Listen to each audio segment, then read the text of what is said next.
Hello friends, कैसे हैं आप सब। उम्मीद करती हूँ कि आप जो हैं अपनी टीजीटी पीजीटी की तैयारी में लगे हुए हैं। फ्रेंड्स, इससे पहले हमने अभिज्ञान शाकुंतलम के कुछ सामान्य प्रश्नों को दिया था जो कि आपकी परीक्षा में बार बार पूछे जाते हैं टीजीटी पीजीटी की परीक्षा में। और हम अपनी इस वीडियो में कुछ इम्पोर्टेंट प्रश्न और लेकर आए हैं जो कि अभिज्ञान शाकुंतलम के चतुर्थ अंक से संबंधित हैं। चलिए हम अपनी वीडियो को आगे बढ़ाते हैं। हमारा फर्स्ट क्वेश्चन है, अभिज्ञान शाकुंतलम नाटक के रचयिता कौन है। तो अभिज्ञान शाकुंतलम के नाटक के रचयिता कौन है? महाकवि कालिदास हैं। अभिज्ञान शाकुंतलम नाटक में कितने अंक हैं? तो अभिज्ञान शाकुंतलम नाटक में 7 अंक हैं। अभिज्ञान शाकुंतलम नाटक का नायक कौन है? अभिज्ञान शाकुंतलम नाटक का नायक है दुष्यंत। अभिज्ञान शाकुंतलम नाटक की नायिका कौन है? अभिज्ञान शाकुंतलम नाटक की नायिका है शकुंतला। शकुंतला किसकी पुत्री थी? शकुंतला विश्वामित्र और अप्सरा मेनका की पुत्री थी। हमारा अगला प्रश्न है, अभिज्ञान शाकुंतलम की कथा कहाँ से ली गई है? तो फ्रेंड्स, अभिज्ञान शाकुंतलम की कथा जो है महाभारत के आदि पर्व से तथा पद्म पुराण से ली गई है। इन दोनों के ये दो ही स्रोत माने जाते हैं कि अभिज्ञान शाकुंतलम महाभारत के आदि पर्व से तथा पद्म पुराण से ली गई है। फ्रेंड्स, वीडियो को आगे बढ़ाने से पहले मैं आपसे रिक्वेस्ट करती हूँ कि आप हमारे इस वीडियो को लाइक कर दीजिए, हमारे चैनल को सब्सक्राइब कर दीजिए।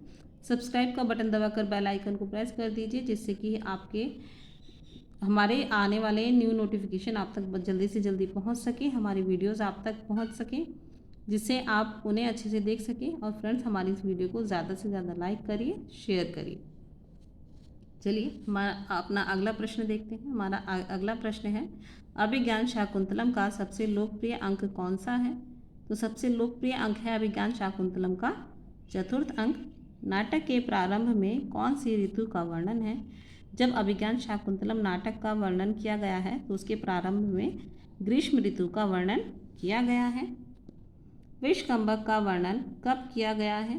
तो अभिज्ञान शाकुंतलम में विषकंभक का वर्णन चतुर्थ अंक के प्रारंभ में किया गया है। विषकंभक क्या है? विषकंभक वो है जिसमें कुछ बीती हुई और आने वाली घटनाओं की सूचना दी जाती है। फ्रेंड्स, ये बहुत ही इम्पोर्टेंट प्रश्न है जो कि आपके एग्जाम में पूछे जाते हैं। हमारा अगला प्रश्न है, शकुंतला का पालन पोषण किसने किया था? तो शकुंतला का पालन पोषण ऋषि कण्व ने किया था। ऋषि कण्व का दूसरा कौन सा नाम मिलता है? तो ऋषि कण्व का दूसरा नाम मिलता है काश्यप। ओके। हमारा अगला प्रश्न है, दुष्यंत और शकुंतला का कैसा विवाह हुआ था? तो फ्रेंड्स, दुष्यंत और शकुंतला का गांधर्व विवाह हुआ था। गांधर्व विवाह क्षत्रियों में होता है। विवाह कितने प्रकार के होते हैं? विवाह 8 प्रकार के होते हैं। प्रियमवदा ने फूल चुनने का पात्र किसे दिया? तो प्रियमवदा ने फूल चुनने का जो पात्र है वह चंगेरी को दे दिया था। सूर्य के सारथी का क्या नाम है? सूर्य के सारथी का नाम है अरुण, जिसे अनुरूबी कहते हैं। अनुसुईया ने फूलों की माला को कहाँ सहेज कर रखा है? तो अनुसुईया ने फूलों की माला को नारियल से बनी पिटारी में सहेज कर रखा है।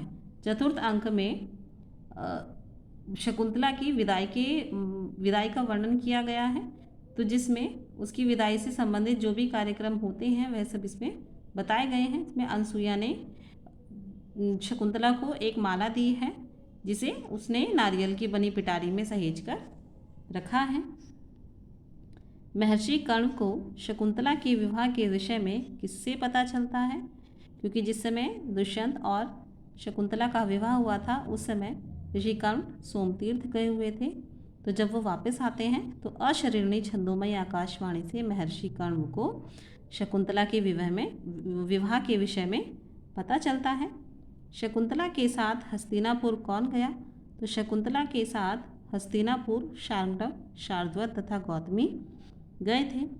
मंगल सामग्री किसके हाथ में है? मंगल सामग्री अनसुईया के हाथ में है। हमारा अगला प्रश्न है, शकुंतला को अनसुईया तथा प्रियंवदा अलंकार कैसे पहनाती है? तो जो अनसुईया प्रियंवदा है वह शकुंतला को अलंकार चित्रकर्म के द्वारा पहनाती है। वह चित्रकारी में देखती हैं कि कौन सा अलंकार कैसे पहनाए, तो उसी के ज्ञान के आधार पर शकुंतला को अनसुईया प्रियंवदा अलंकार पहनाती हैं। शकुंतला ने हिरण का क्या नाम रखा? शकुंतला ने हिरण का नाम दीर्घापांग रखा था।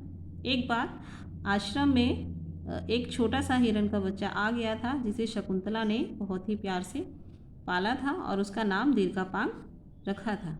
अनसुईया शकुंतला को किसकी माला बनाकर देती है? तो जो अनसुईया है वह शकुंतला को नागकेसर की माला बनाकर देती है, जिसे वह नारियल की बनी पेटी में सहेजकर रखती है। अभिज्ञान शाकुंतलम के चतुर्थ अंक में लोको नियमयत एवात्मदशांतरेषु पद्यांश में अलंकार है। इसमें इस वाक्य में अलंकार है उत्प्रेक्षा अलंकार। अगला प्रश्न है, अभिज्ञान शाकुंतलम के नांदी पाठ में वर्णित आद्या सृष्टि से तात्पर्य किससे है? तो आद्या सृष्टि से तात्पर्य है जल से। अर्थो ही कन्या परकीय एव, यह उक्ति किसकी है? तो यह उक्ति कही है कर्ण ने कि आखिरकार कन्या जो है क्या होती है? पराया धन होती है, पराई धरोहर होती है। हमारा अगला प्रश्न है, अभिज्ञान शाकुंतलम में ययाति के किस पुत्र का नाम उल्लेखित है? तो अभिज्ञान शाकुंतलम में ययाति के पुत्र का नाम क्या है? पुरु बताया गया है। कर्ण ने शकुंतला को आशीर्वाद दिया था कि जिस प्रकार शर्मिष्ठा ने सम्राट पुत्र पुरु को प्राप्त किया था, उसी प्रकार तू भी एक सम्राट पुत्र को प्राप्त कर। शकुंतला ने भर्तुर बहुमता भव, यह वाक्य किसने कहा है? तो यह वाक्य कहा है शकुंतला से एक तापसी ने। वह कहती है कि तुम भी अपने पति की प्रिय हो। अगला प्रश्न है, को नमोष्णोदकेन नवमालिका सिंचति, यह वाक्य किस ग्रंथ में आया है? तो यह वाक्य अभिज्ञान शाकुंतलम में आया है। इसमें कहा गया है कि कौन नवमालिका को गर्म पानी के जल से सींचेगा। अगला प्रश्न है, कामी स्वताम पश्यति, यह सूक्ति किसकी है? किसने कही है? तो यह सूक्ति दुष्यंत की है कि कामी पुरुष सब जगह ही देखता है। यह द्वितीय अंक की है। अगला प्रश्न है, अभिज्ञान शाकुंतलम में शकुंतला को शाप किसने दिया था? तो अभिज्ञान शाकुंतलम में शकुंतला को शाप दिया था ऋषि दुर्वासा ने, और यह चतुर्थ अंक की घटना है। कथाम प्रमत्ता प्रथम कृता में, यह श्लोकांश है किसका? अभिज्ञान शाकुंतलम का। हमारा अगला प्रश्न है, पीडयन्ते गृहिणा कथम नूतनिया विश्लेष दुखेव दुखेर्नवै, यह उक्ति किसकी है? तो यह उक्ति कही है कर्ण ने, जिन्हें काश्यप कहते हैं। वे कहते हैं कि तुम्हारी विदाई के समय मुझ जैसे तापसी को शकुंतला की विदाई के समय इतना दुख हो रहा है, तो गृहस्थ लोग कितने दुखी होते होंगे। अर्थात कर्ण तो एक तपस्वी थे, जब उन्हें ही शकुंतला की विदाई के समय इतना दुख हो रहा है, तो जो गृहस्थ लोग हैं उन्हें अपनी बेटी की विदाई के समय कितना दुख होता होगा, अर्थात असहनीय दुख को वो प्राप्त होते होंगे। हमारा अगला प्रश्न है, तन्माति मात्रम मम कृत उत्कंठ स्व, यह कथन किसका है? यह कथन है शकुंतला का। शकुंतला कर्ण से कहती हैं कि आप मेरे लिए अधिक दुखित मत होइए। जब कर्ण शकुंतला की विदाई कर रहे होते हैं, विदाई के बारे में सोचते हैं, तो शकुंतला उनसे आग्रह करती है कि आप मेरे लिए अधिक दुखी मत होइए। अर्थो ही कन्या पर की एव, यह किसके लिए कहा गया है? तो अर्थो ही कन्या पर की एव, यह शकुंतला के लिए कहा गया है, और ये कहा है ऋषि कर्ण ने। अगला प्रश्न है, अभिज्ञान शाकुंतलम का विदूषक कौन है? फ्रेंड्स, अभिज्ञान शाकुंतलम का विदूषक है माधव्य। देखिए अगला प्रश्न है, गंडकस्योपरि पिंड का मुहावरे का क्या अर्थ है? तो गंडकस्योपरि पिंड का मुहावरे का अर्थ है फोड़े के पिंड के ऊपर फोड़ा, अर्थात दुख के ऊपर और दुख होना इसका मतलब है। अभिज्ञान शाकुंतलम की कथा महाभारत के किस पर्व से ली गई है? तो फ्रेंड्स, अभिज्ञान शाकुंतलम की कथा महाभारत के आदि पर्व से ली गई है। अगला प्रश्न है, अभिज्ञान शाकुंतलम में वर्णित गौतमी कौन है? तो अभिज्ञान शाकुंतलम में जिस गौतमी का वर्णन किया गया है वह कण्व की शिष्या है और आश्रम की अध्यक्षा है। इन दोनों उदाहरण में से कोई भी एक आता है तो आप उस पर सही का टिक लगाएंगे। ये प्रश्न परीक्षा में बार बार रिपीट होते हैं और बहुत ही ज़्यादा इम्पोर्टेंट प्रश्न हैं, आप इन्हें अच्छे से रीड करिए। चलिए हमारा अगला प्रश्न है, दुष्यंत के साथ शकुंतला का विवाह होने पर शकुंतला की सखियाँ कैसी हो जाती हैं?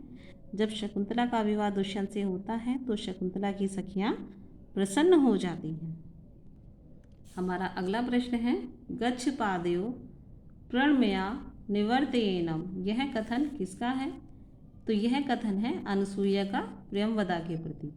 जब ऋषि दुर्वासा शकुंतला को शाप देकर जा रहे होते हैं तो अनुसूया दुर्वासा ऋषि के वचनों को सुन लेती है और उन्हें सुनने के बाद वह अनुसूया जो है प्रियंवदा से कहती है कि गच्छ पादयो प्रणम्य निवर्तयेन, कि जाओ जल्दी जाओ, उन्हें रोको और उन्हें प्रणाम करो। अगला प्रश्न है, अनसूया और प्रियंवदा कौन है? अनसूया और प्रियंवदा शकुंतला की सखियां हैं। अभिज्ञानाभरण दर्शनेन शापो निर्वतिष्यत इति, यह उक्ति किसकी है? तो यह उक्ति है दुर्वासा ऋषि की।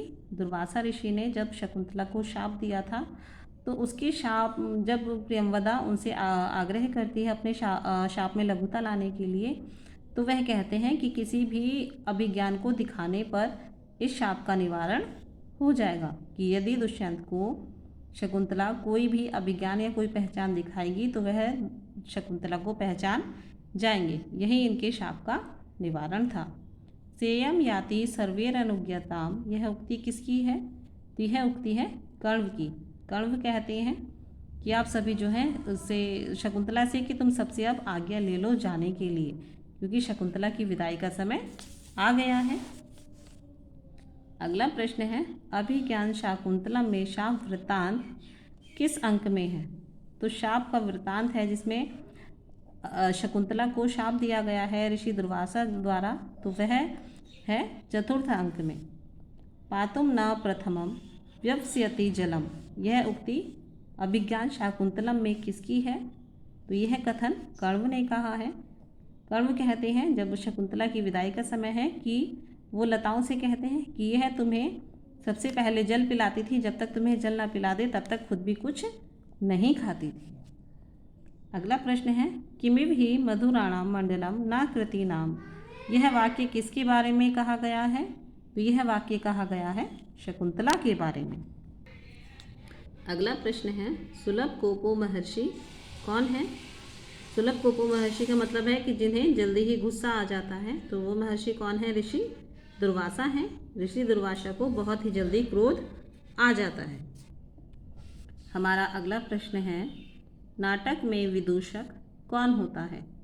तो जो विदूषक होता है वह हास्य रस का पात्र होता है, अर्थात जो नाटक में हंसने हंसाने का कार्य करता है वह विदूषक होता है। अगला प्रश्न है, दृष्टिया धूमा कुलित दृष्टिरपि यजमानस्य पावका एवाहुति पतिता, इस वाक्य में पावक शब्द से किसको संकेतित किया गया है? तो पावक शब्द से दुष्यंत को संकेतित किया गया है। दुष्यंत कहते हैं कि धुएं के कारण जब आंखें बंद हो गई हैं, बंद होने के बाद भी जो आहुति है वह अग्नि में एकदम ठीक पड़ी है, अर्थात शकुंतला को दुष्यंत जो हैं मिल गए हैं, तो इसका उन्होंने पावक और आहुति से संबंधित किया है। अनुसूया एवं प्रियंवदा ने अपने किस ज्ञान के आधार पर शकुंतला को आभूषण पहनाए?